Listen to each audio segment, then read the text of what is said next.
ఇల్లందు నియోజకవర్గ ఓటర్ మహాశయులందరికీ శిరస్సు వచ్చి నమస్కరిస్తూ నేను మీ వదిరాజు రవిచంద్ర రాజ్యసభ ఎంపీ ఇల్లందు నియోజకవర్గ ఇన్ఛార్జిగా ఉండుకుంటూ మీలో ఒకటిగా ఉన్నాను.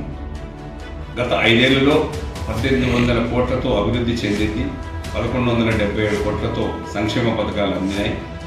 అభివృద్ధి జరిగిన గ్రామం లేదు, సంక్షేమ పథకం అందని ఇల్లు లేదు. దశాబ్దాలుగా పరిష్కారం కాని కోడు భూములకు పట్టాలు అందించిన మహానాయకుడు కేసీఆర్ గారు రెప్పపాటు కూడా పోని కరెంటుతో పాటు అన్ని వసతులు మీ ఇంటికే తెచ్చారు. స్థానిక ఎమ్మెల్యే హరిప్రియ నాయక్ గారు మీ ఇంటి ఆడబిడ్డగా మీకు అందుబాటులో ఉన్నారు. మీకు మరింత సేవ చేసేందుకు మరోసారి బీఆర్ఎస్ పార్టీని దీవించమని వేడుకుంటున్నాను. మీరు నిండు మనసుతో ఓటు వేసి గెలిపించాలని మనవి చేస్తున్నాను. మన గుర్తు కారు గుర్తు, మన నినాదం కేసీఆర్ గారు, కారు గుర్తుకే మన ఓటు. జై తెలంగాణ, జై కేసీఆర్.